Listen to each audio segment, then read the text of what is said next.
Ever since Blair Motion Pictures was bought by the NFL and renamed NFL Films, we've been making season in review films. Each year, we take the best footage, the best sound, and the greatest moments from the season and present them in a unique way. Now, 1974 wasn't a particularly great season. There were no record-breaking performances, no team went undefeated, and the Pittsburgh Steelers, on the threshold of a dynasty, were a surprising but hardly sensational world champion.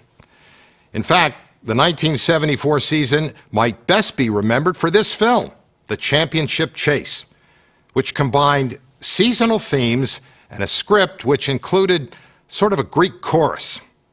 Looking back, all the components of this one were perfect. The footage, the music of Sam Spence, and perhaps the best reads of John Facenda's career.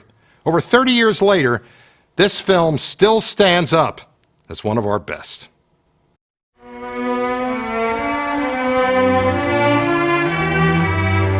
The National Football League originated in the 1920s in rural America, then moved to the cities to flourish and prosper.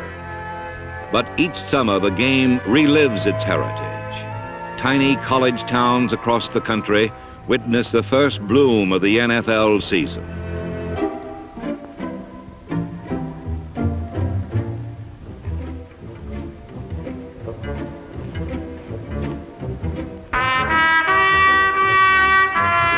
The summer of '74 began with just a few eager rookies because the veterans were out on strike. But after 8 uneasy weeks, the strike ended and coaches welcomed back familiar faces.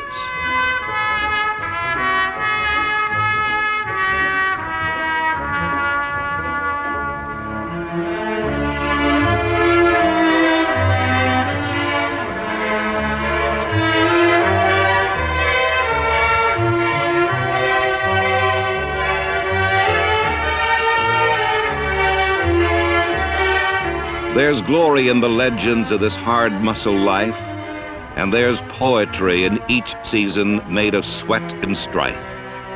But now's the time to work and strain at a sport that tests the spirit and challenges the brain. 236 slant! 236 slant! Hey, come on! Hit up. No, hold it. Let's go again. Get a busted assignment right off the bat. Come on.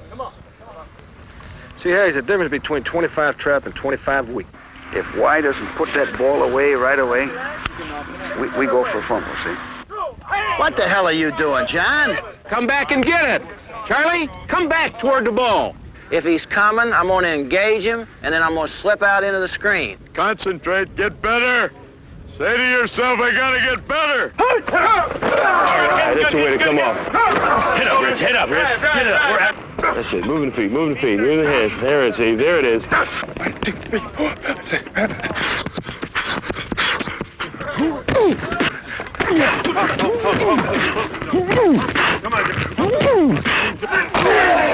Come on.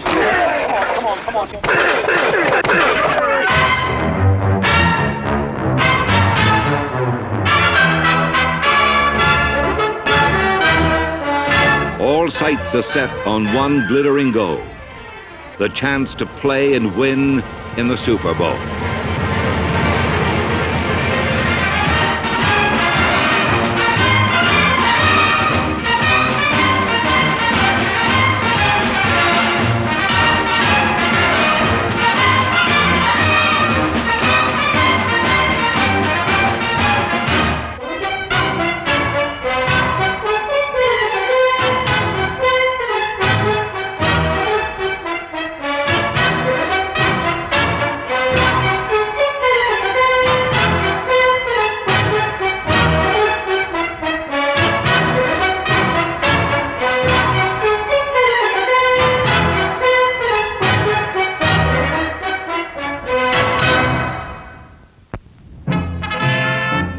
Winds whisper of high hopes.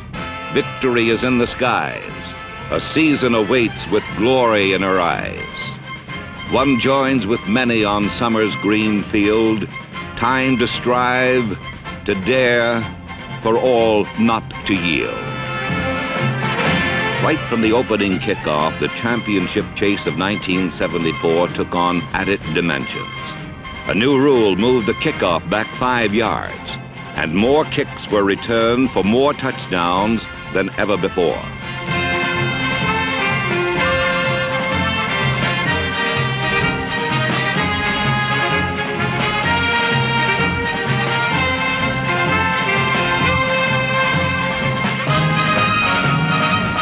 On punts, another new rule permitted only 2 defenders to head downfield before the ball is kicked. With more time to size up the coverage, nimble return specialists like Cincinnati's Lamar Parrish made the punt return a game-breaking offensive weapon.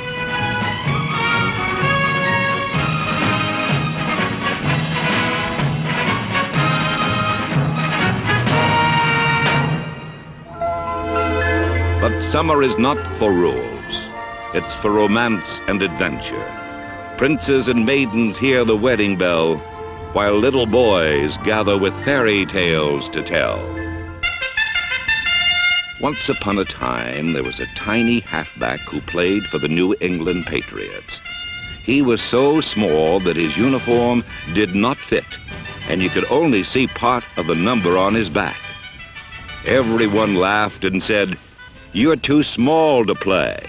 But the tiny halfback knew better. "I know I can," he said, and practiced every day. When the season began, his teammates gathered around and asked him, "Do you think you can play?" "I know I can," the little halfback said. "I know I can," he said as he ran onto the field. And lo and behold, he could.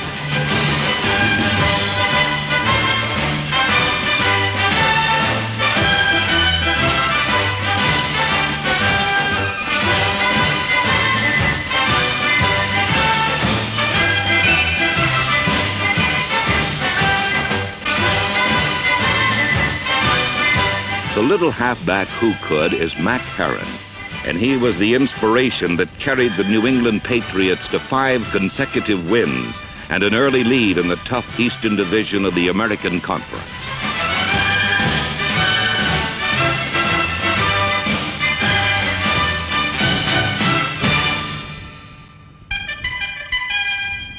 And for the first time in years, there was a murmur of title talk in Beantown.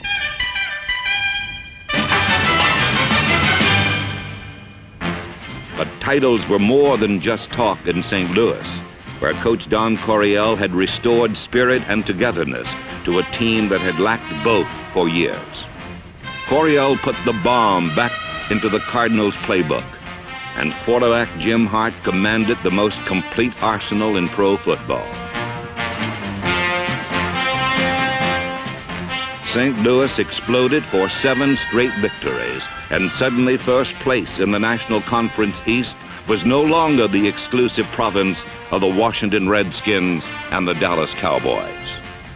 Against the Redskins, the bullet was better than the bomb, as tiny Terry Metcalf shot through Washington's defense for 75 yards, the longest touchdown run of the year.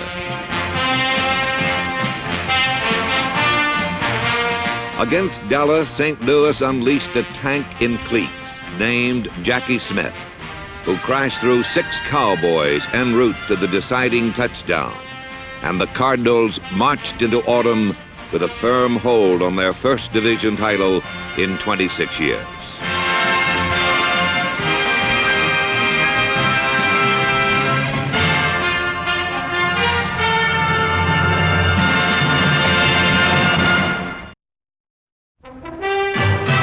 Autumn is a gypsy queen who dons a crimson dress, and wild along the land she runs, red blossoms on her breast. Autumn is a happy place where children, big or small, should always wear a funny face and never, never sulk at all. Trinkets twinkle in clusters bright, and the goldenrod is yellow. The holly tree is a beautiful sight, and the pumpkin's getting mellow. Autumn is full of surprises, and everyone gets their share. Excitement electrifies us, and victory spikes the air.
Autumn nights are full of sights that are often wild and rare.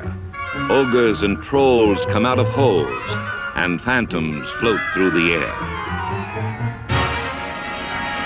On an autumn eve, we still believe that elves are about and fairies come out to bob for apples and prizes. But goblins and sprites play havoc all night and tumble in different disguises.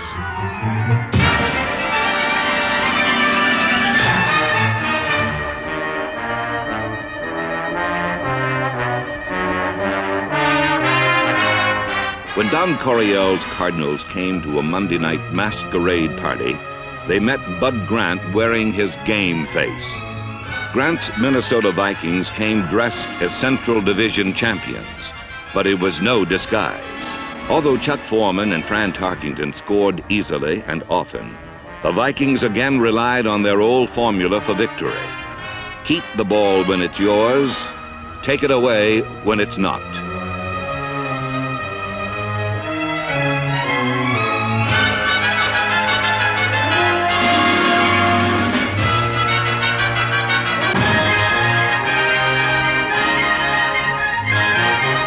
The Vikings accepted the victory with the relaxed spirit of a team that's used to winning and returned to Minnesota assured of their 6th playoff berth in the last 7 years.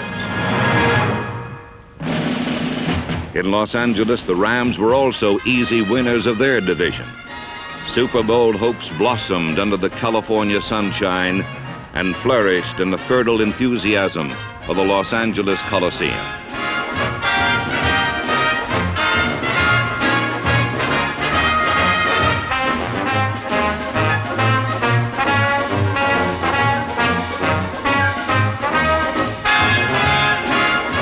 Coach Chuck Knox was pleased with the growing maturity of his young quarterback, James Harris. But the cutting edge of the Ram attack was Lawrence McCutcheon, number 30, the leading ground gainer in the National Conference. But the Rams were even better at stopping touchdowns than making them. Their young, hungry defense feasted on opposing quarterbacks and allowed the fewest points in the NFC. By the middle of autumn, the Rams were celebrating their 2nd straight Western Division championship.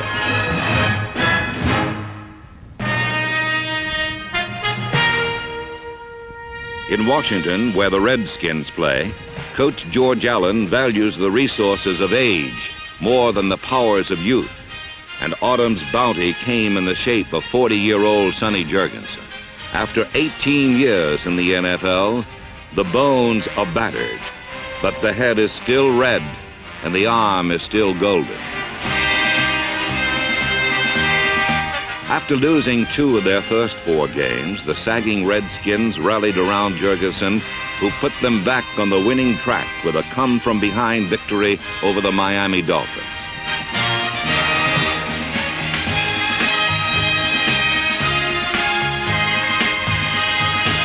But it is defense that makes George Allen smile, and it was the alert defense of the Redskins that kept their playoff hopes alive.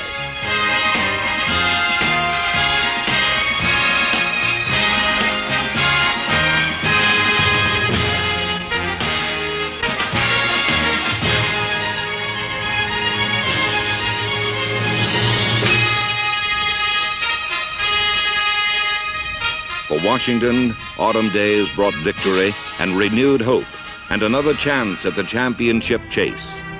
But for others, there was only the painful face of failure.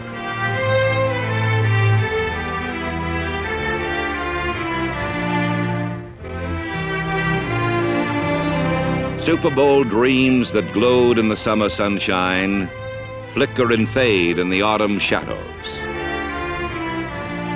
And hopes that were high in the heat of September can wilt and die in the chill of November.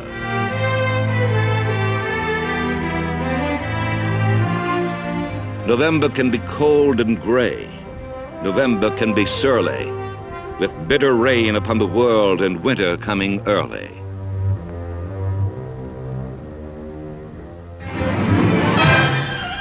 Do you fear the force of the wind, the slash of the rain?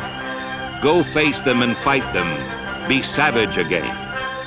The palms of your hands will thicken, the skin of your cheek will tan. You'll grow ragged and weary and wet, but you must do the best you can.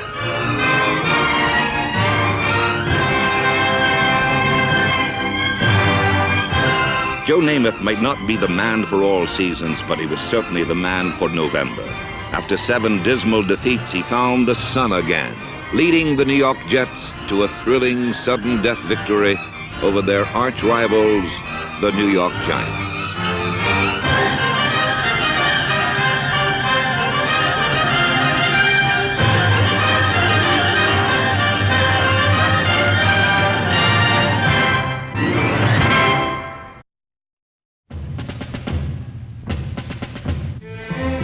The autumn wind is a pirate, blustering in from sea. With a rollicking song, he sweeps along, swaggering boisterously. His face is weather-beaten. He wears a hooded sash, with a silver hat about his head, and a bristling black mustache. He growls as he storms the country, a villain big and bold. And the trees all shake and quiver and quake as he robs them of their gold. The autumn wind is a raider, pillaging just for fun. He'll knock you round and upside down and laugh when he's conquered and won. After an opening day loss, the Oakland Raiders overwhelmed their next 9 opponents with an awesome passing attack led by quarterback Ken Stabler and wide receiver Cliff Branch, number 21.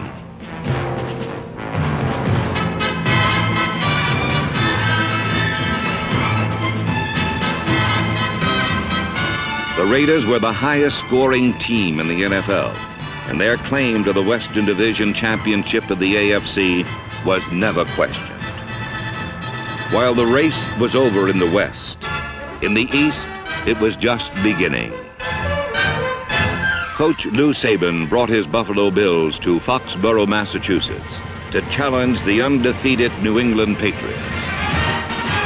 As expected, he built his game plan on the slashing skills of Orange Juice Simpson, number 32, and Buffalo dealt the Patriots their first defeat. In a rematch 2 weeks later, the Patriots designed their defense to stop Simpson, and they did. But Buffalo's defense was designed to win, and it worked. A 72-yard interception returned by linebacker Dave Washington put the Bills on the road to victory.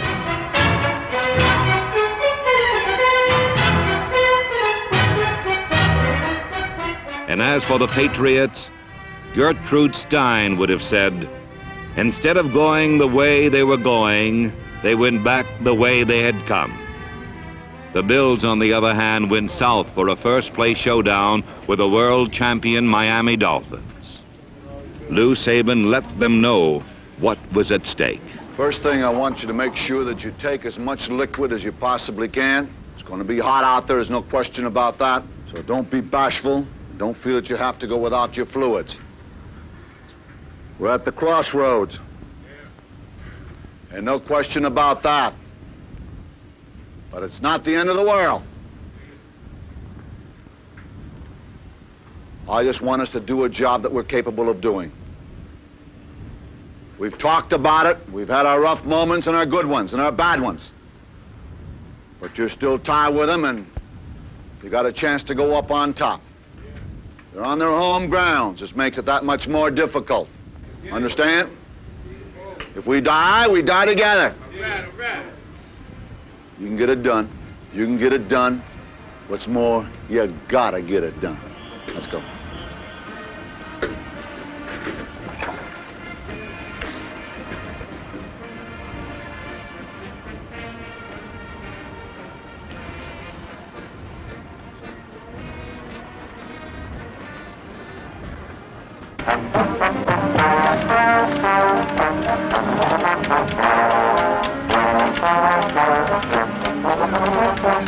Saban had his team ready, but it was Miami that jumped to the early advantage.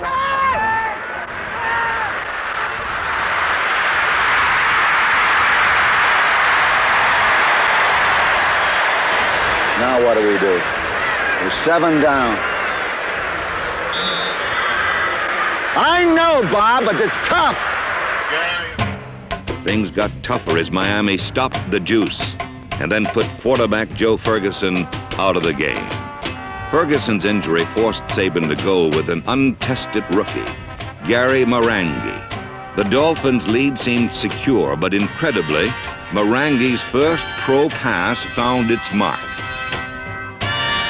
J.D. Hill's catch aroused the Bills, and they poured in to scatter the world champions. The Dolphins could not control the game, and a worried Don Shula saw his team's lead slip to a single touchdown, 28-21. With 2 minutes left in the game, Buffalo had 50 yards to go for the tie. Bobby Chandler said he's wide open in the middle. We're going to go in the blue, so 53. They try to hit Bobby in the middle. Got the idea?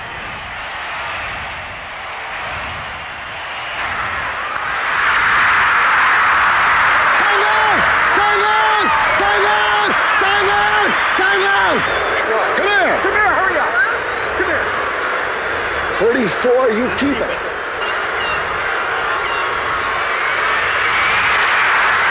Time out!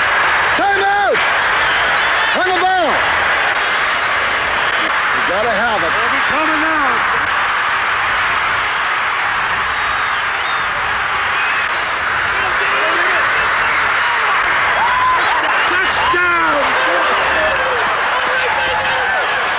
It's all even now. Just a kickoff now, just like an even game. Defense, you gotta do it. Now you gotta really do it.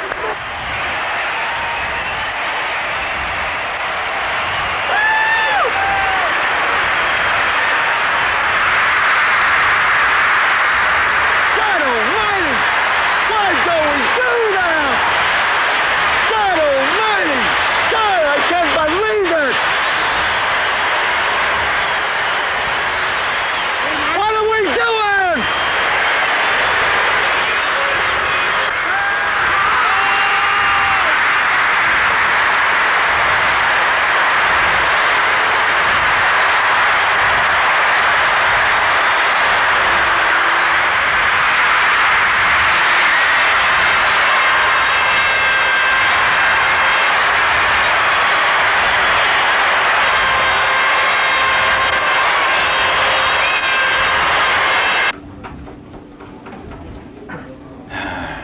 Boy, oh boy.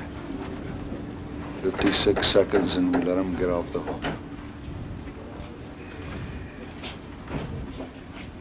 That's about the extent of it. You had to be pleased with the way Marangi came in. Still 35-28. That's all I remember. We've got to beat these people one of these days, and we haven't been able to do it. But we're coming after them again next week. Well, you know, the guys, we got to move and the guys started hitting pretty good. Defense, you know, the defense kind of kept us in the game there, you know, kept getting the ball for us, and we started clicking there, and it looked like the momentum was on our side, and Miami came back, and that's exactly why they're the world champs.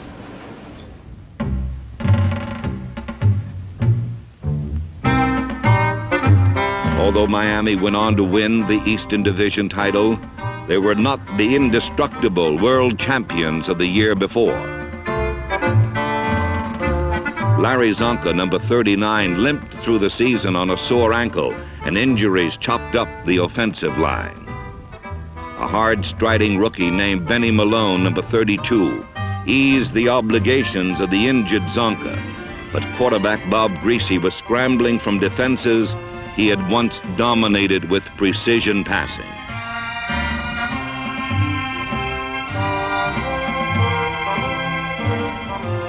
In spite of its troubles, Miami won 11 games. Only the Oakland Raiders won more. But with the coming of winter was the chill suspicion that Miami's reign as world champions would end.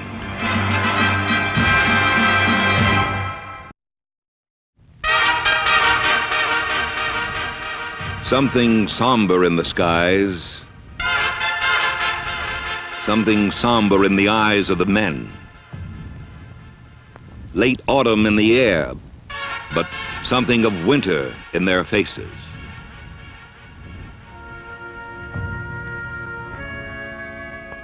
Nature strips down to do battle with the elements, and the championship chase charges to a close in a rush of rib-cracking cold.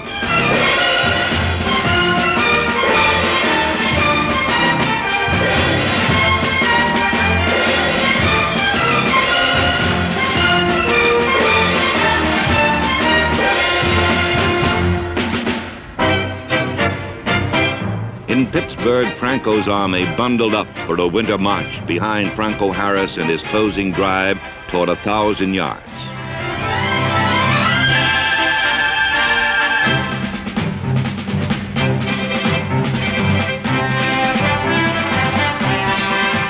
With quarterback Terry Bradshaw back in the lineup, even more authority was added to the running game, and Pittsburgh gained more yards on the ground than any team in the AFC.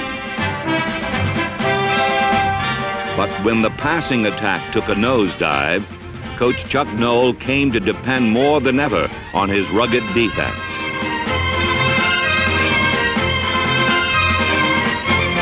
Few were the quarterbacks who grew fat at the expense of the Steelers secondary, and Pittsburgh's pass rush was the most fearsome in all of football.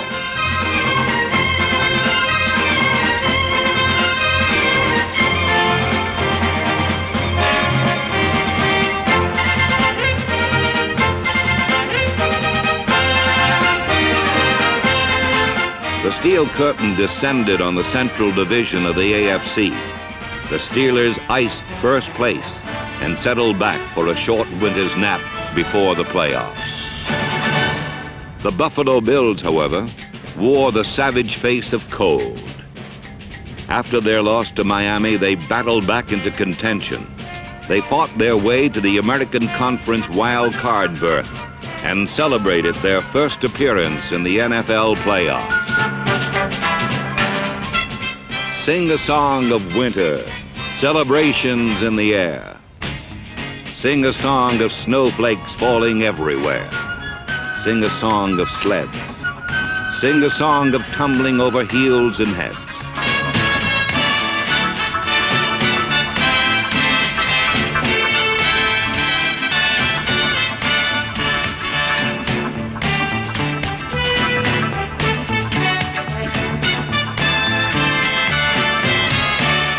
Frosty days with a furry collar, a time when the sun is a silver dollar, and the hills are filled with goose down stuffing, and your breath makes smoke like an engine puffing. Through the wasteland of winter, the cold wind moans, but the will to win can warm old bones. The proud old pros of the Washington Redskins showed that although age may slow a man down, emotion can speed him up.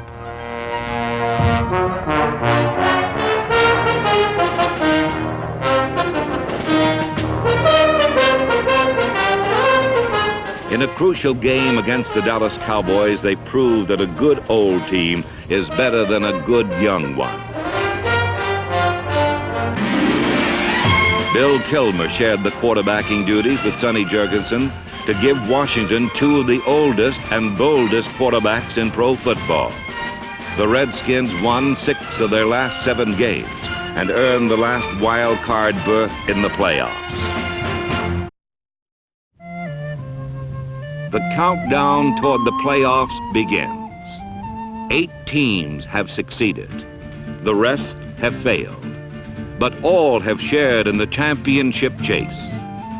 1974 was truly a season of opportunity. More rookies made the NFL than ever before. While the veterans were on strike, newcomers like Doug Coder, number 44 of the Giants, gained valuable practice time and earned starting positions. New England started a rookie, Sam Hunt, number 50 at middle linebacker, and he was a major reason why the Patriots had the best defense against the run in the AFC. The Pittsburgh Steelers won the American Conference Central Division with 14 rookies on their roster, the best of whom were John Stallworth, number 82, a wide receiver from Alabama A&M, and Jack Lambert, number 58, their starting middle linebacker from Kent State. But the year's great prize was Don Woods, number 33 of the San Diego Chargers, a rookie at the beginning of the year, a hero at its end. Woods was drafted 6th by Green Bay, who glanced at him in training camp and then waved him to San Diego for $100. We goofed, admitted Packer coach Dan Devine, as Woods went on to gain more yards running than any rookie in the history of the NFL.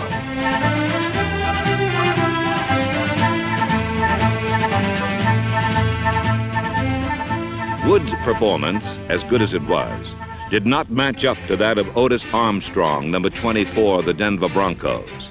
In his second year in the league, Armstrong gained a total of 1,407 yards, averaged 5.3 yards a carry, and won the NFL rushing championship.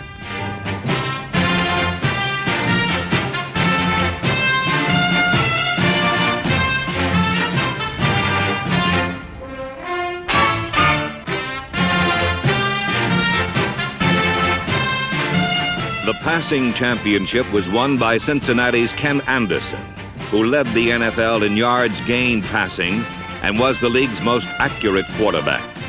His favorite receiver was Isaac Curtis, number 85, and 1 out of every 3 completions to Curtis resulted in a touchdown.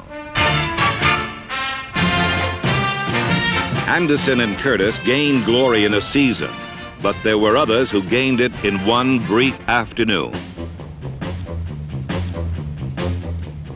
On Thanksgiving Day in Dallas, rookie quarterback Clint Longley, number 19, packed away enough thrills to fill up most people forever. Against the Redskins, he led the Cowboys to 2 touchdowns. And then, with 35 seconds left to play, and the Cowboys trailing by 6 points, he put his arm and heart into a 50-yard rainbow that won the game for Dallas.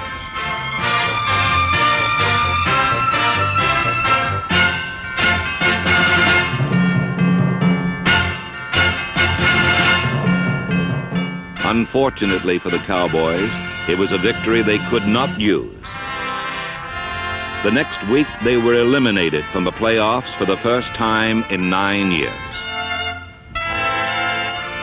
While the Cowboys were learning about defeat, a long-time loser was learning what it feels like to win. The Houston Oilers entered their final game with a chance for their first non-losing season in 5 years. And the man responsible was Coach Sid Gilman. Everybody up here! Let's go, come on, wait. In his first full season as head coach of the Oilers, Gilman turned a bunch of ragtag rejects into a solid team. We've had a great season. Been a hell of a season. But they remember by the very last game that you played. We've got to get this one. And the only way we're going to get it is everybody put forth 60 damn minutes of everything that you own. Do that, and you're going to win. Here. Just a minute. Let it all out. Let's go. Dan, you might think, too, of 76Y corner. Tom Wright with monster. Tom Wright with monster. 33 years in the game have not diminished Gilman's drive and ambition, and football remains his passion as well as his profession. Oh, Willie! Hit him, Willie! Damn it! Oh, what's the matter with you? Drop! Drop, dummy! Drop! Damn it! Will you dumb? The competitive edge was as sharp as ever. The judgments were just as absolute. Get him out of there because he has no hands. Through strength of will, the old man taught Houston how to win. Let's go for it because we're too far away. Yeah, go ahead, go for it.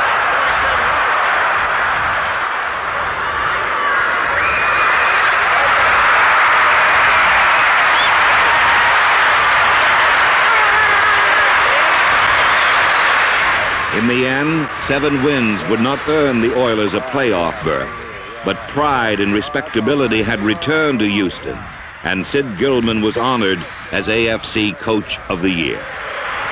Oh, no, don't do that. Get your butt up here. Oh, that's all right. No. Get it right. No, that's all right. No, no. Get it over. No. No. Thank you. Thank you.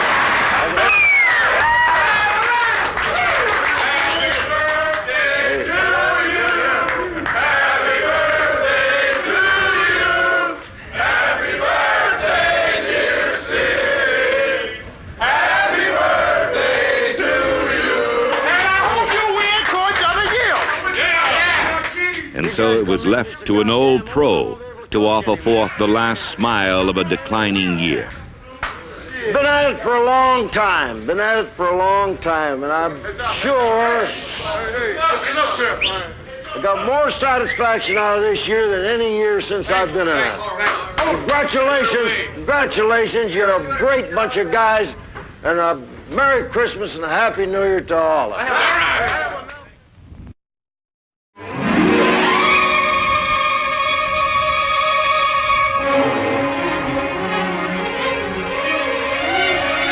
Pro football is a game, not a war.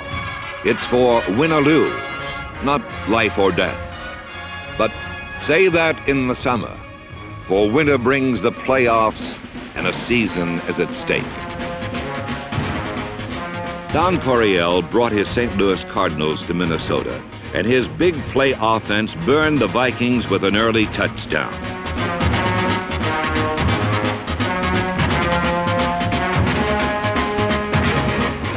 But Minnesota retaliated with a beautifully balanced scoring drive, which left the Cardinal defense in a state of shock from which they never seemed to recover.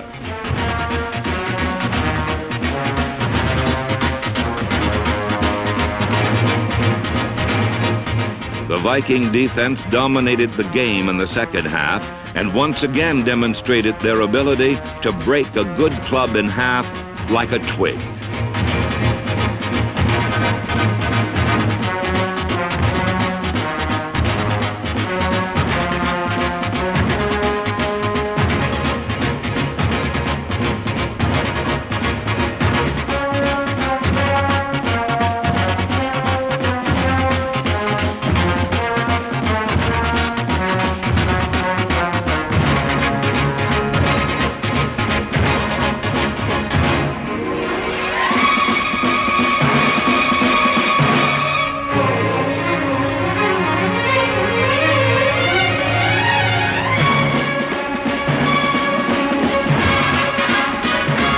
While the Vikings muffled the Cardinals in the snow, George Allen warmed up his Redskins for their playoff with the Los Angeles Rams.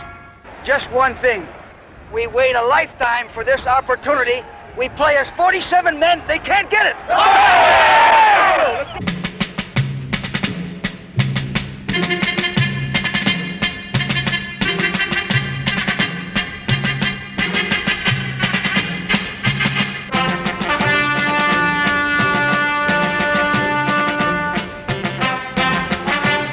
All season long, Washington thrived on turnovers. But against the Rams, they coughed up fumbles and ironically choked on their own mistakes.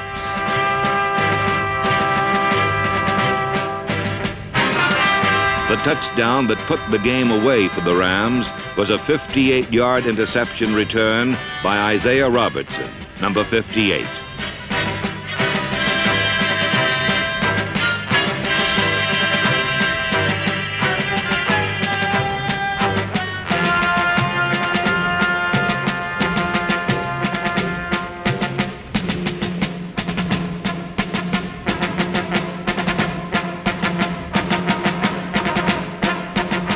Defense won the game in Los Angeles, and defense was expected to be the deciding factor in Pittsburgh, where the Steelers met the Bills. Steelers win it all the way to Super Bowl. The best defensive team in the nation. And we figured out scientifically, without any prejudice, who's going to win the ball game. The Steelers are going to win because they're hungry. They didn't have no breakfast today. They've been waiting for the juice. We're waiting for the juice. Juice, juice, juice. Juice, juice, juice, juice.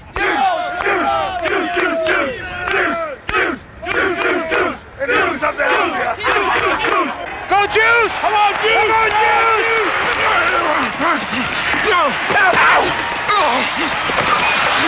Way to go, Frank! Get out!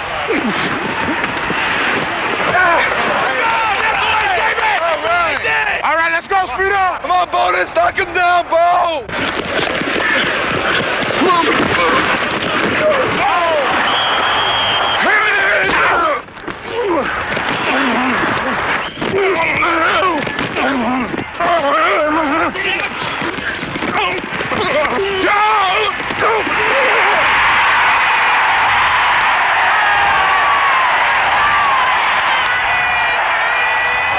Take it in for the Saints. Take it for the Saints.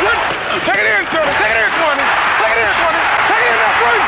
Nice hole. Nice hole. All right. All right. All right. Nice hole. Nice block, Ray. Nice block. Just when you get around, just slow down so I can hit you like a hook. Okay. And we got all kind of running room. Yeah.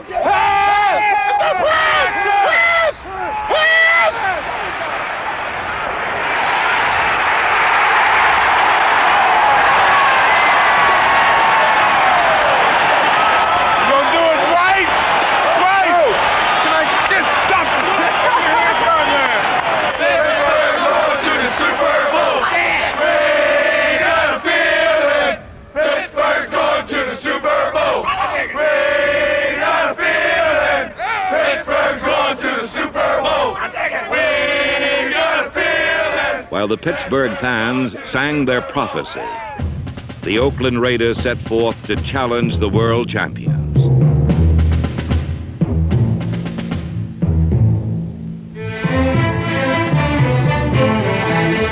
In Oakland, the championship chase reached full stride when the Dolphins' Nat Moore returned the opening kickoff 89 yards.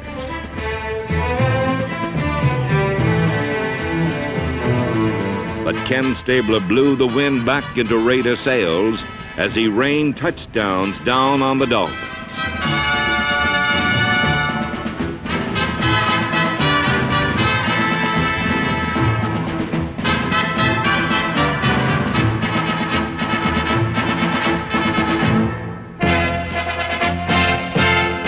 Black handkerchiefs billowed in tribute to Oakland and paid a mock salute to Dolphin dreams of a third straight Super Bowl. But champions die hard, and mighty Miami gave it one last go.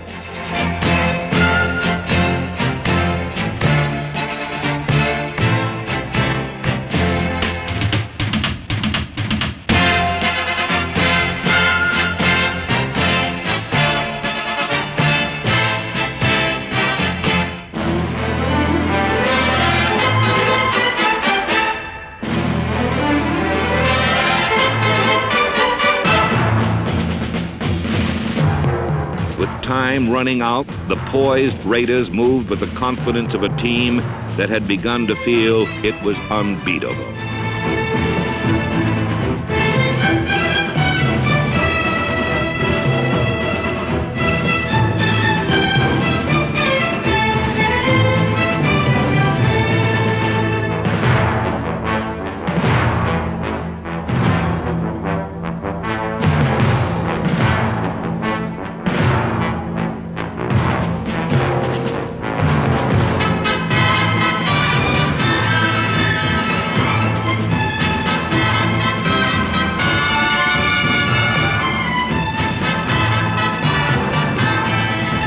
4 teams bathed in victory's glow, but only 2 would survive the following Sunday. December 29th dawned crystal cold in Minnesota and bright blue by Oakland Bay, as 4 teams of champions stood forth in full array, each bold and strong and ready to attack, in uniforms of white and purple and gold and black.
They began in summer, the legions of the sun.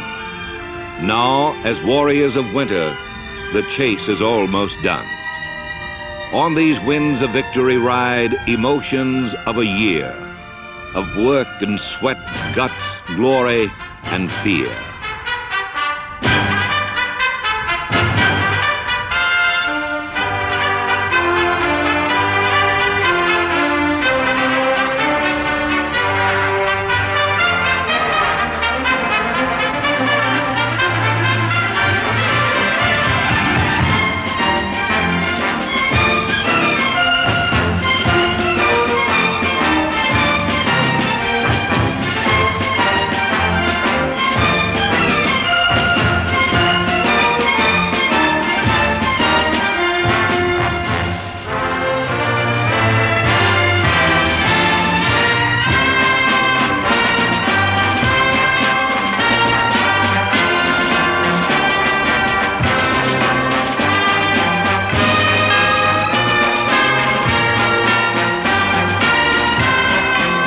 Two teams have gained a champion's fame, 2 teams of men both skilled and game.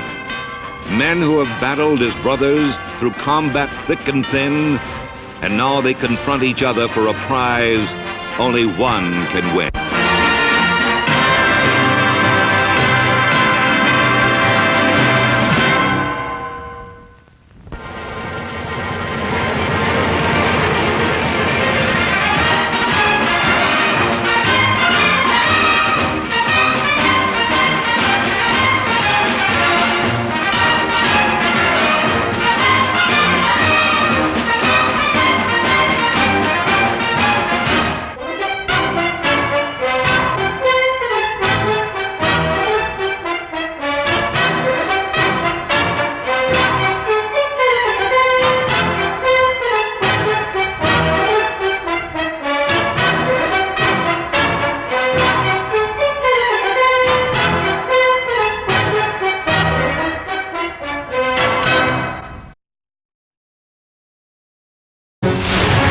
This NFL Films production has been brought to you by NFL Network.